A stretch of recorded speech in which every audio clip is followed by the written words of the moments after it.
Bismillahirrahmanirrahim. Assalamualaikum warahmatullahi wabarakatuh. Perkenalkan, nama saya Gani dari kelas 1B NIM 201925, Prodi D3 Keperawatan, Fakultas UPI Kampus Sumedang. Saya di sini akan mengerjakan salah satu tugas mata kuliah Pendidikan Agama Islam dengan dosen pengampunnya yang terhormat Bapak Teddy Supriyadi, SHIMAB. Saya di sini akan menerangkan atau menyampaikan materi tentang ibadah sebagai aktualisasi ketakwaan. Ibadah sebagai aktualisasi ketakwaan ada 5 subbab. Yang pertama, makna ibadah. Yang kedua, klasifikasi ibadah. Yang ketiga, fungsi ibadah. Yang keempat, syarat diterimanya ibadah. Dan yang kelima, prinsip ibadah. Makna ibadah. Secara umum, ibadah memiliki arti segala sesuatu yang dilakukan manusia atas dasar patuh terhadap penciptanya, yaitu Allah Subhanahu wa Ta'ala, sebagai jalan untuk mendekatkan diri darinya. Secara bahasa atau etimologi, ibadah adalah diambil dari kata ta'abud, yang berarti menundukkan dan memenuhi, seperti dalam perkataan tariqun mu'abbad, artinya jalan yang ditundukkan yang sering dilalui orang. Ibadah juga bermakna taat atau al-ta'ah, tunduk atau al-qudu, dan pengabdian atau al-tanasu. Secara istilah, ibadah adalah mendekatkan diri kepada Allah dengan cara mengerjakan segala perintahnya dan menjauhi segala larangannya, dan mengamalkan segala yang diizinkan Allah. Menurut ulama, ibadah adalah nama yang mencakup segala sesuatu yang disukai Allah dan yang diridhoinya, baik berupa perkataan maupun perbuatan, baik terang-terangan maupun diam-diam. Kesimpulannya, ibadah adalah upaya untuk mendekatkan diri kepada Tuhan dengan menjalankan segala perintah dan menjauhi larangan Allah, dengan menumbuhkan kesadaran diri manusia bahwa dia adalah makhluk Allah Subhanahu wa Ta'ala yang diciptakan sebagai insan yang senantiasa mengabdi kepadanya. Klasifikasi ibadah itu ada 2. Yang pertama, ibadah khossah atau khusus, atau bisa disebut juga mahdah atau ibadah yang ketentuannya pasti, yakni ibadah yang ketentuan dan pelaksanaannya telah ditetapkan oleh nas dan merupakan sari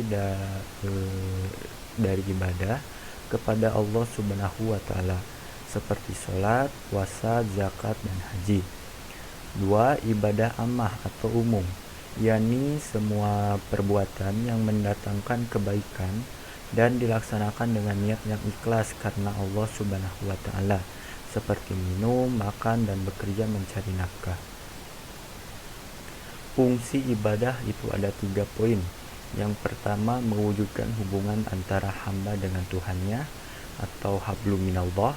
2. Mendidik mental dan menjadikan manusia ingat akan kewajibannya seperti sholat, puasa, zakat, dan lainnya. Dan yang ketiga, melatih diri untuk kedisiplinan seperti adanya rasa hormat, sopan santun, dan lain sebagainya. Syarat diterimanya ibadah itu ada 5 poin. Yang pertama, kesahan suatu amal. Yang kedua, keikhlasan seorang hamba. Yang ketiga, senantiasa beramal dan bermujahabah dalam beramal. Yang keempat, ittiba, dan yang kelima, melaksanakan pesan moral ibadah. Prinsip ibadah. 1. Hub atau cinta, ada di Quran surat Al-Maidah ayat 54. A'udzu billahi minasyaitonir rajim. Bismillahirrahmanirrahim. Ya ayyuhallazina amanu may yartadda minkum an dinihi fasawfa ya'tillahu biqaumin yuhibbuhum wa yuhibbunahu azillatin 'alal mu'minina 'izzatin 'alal kafirin 'alal kafirina yujahiduna fi sabilillahi wa la yakhafuna laumata laim min zalika fadlullahi yu'tihi may yasha'u wallahu wasi'un alim. Shadaqallahu azim. Artinya, wahai orang-orang yang beriman, barang siapa di antara kamu yang murtad keluar dari agamanya, maka kelak Allah akan mendatangkan suatu kaum. Dia mencintai mereka dan mereka pun mencintainya, dan bersikap lemah lembut terhadap orang-orang yang beriman, tetapi bersikap keras terhadap orang-orang kafir yang berjihad di jalan Allah dan yang tidak takut kepada celaan orang yang suka mencela.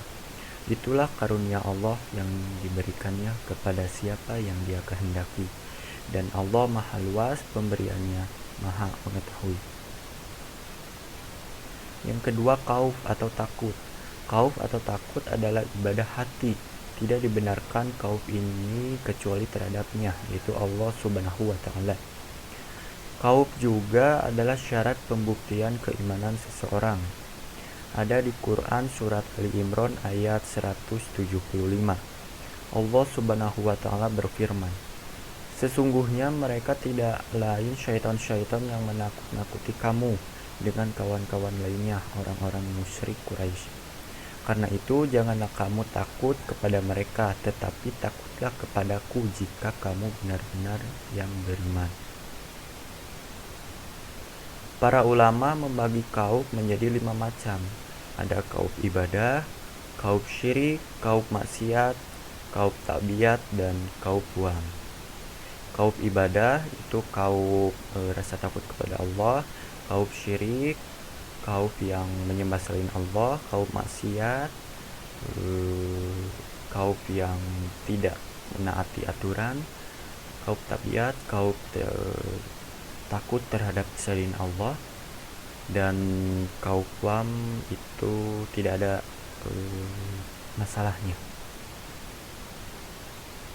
3. Roja atau harapan. Roja secara bahasa artinya harapan atau cita-cita, sedangkan menurut istilah ialah bergantungnya hati dalam meraih sesuatu di kemudian hari. Roja merupakan ibadah yang mencakup kerendahan dan ketundukan, tidak boleh ada kecuali pada Allah Azza wa Jalla. Khauf atau rasa takut dan roja atau rasa harap. Khauf atau rasa takut dan roja atau rasa harap adalah 2 ibadah yang sangat agung. Bila keduanya menyatu dalam diri seorang mukmin, maka akan seimbanglah seluruh aktivitas kehidupannya. Khauf atau takut dan roja atau pengharapan, seorang mukmin akan selalu ingat bahwa dirinya akan kembali ke hadapan Sang Penciptanya karena adanya rasa takut. Di samping ia akan bersemangat memperbanyak amal-amalannya karena adanya pengharapan. Jadi khauf dan roja itu saling berkaitan. Terima kasih telah menyaksikan pematerian dari saya, semoga bermanfaat. Wabil taufiq wal hidayah. Wassalamualaikum warahmatullahi wabarakatuh.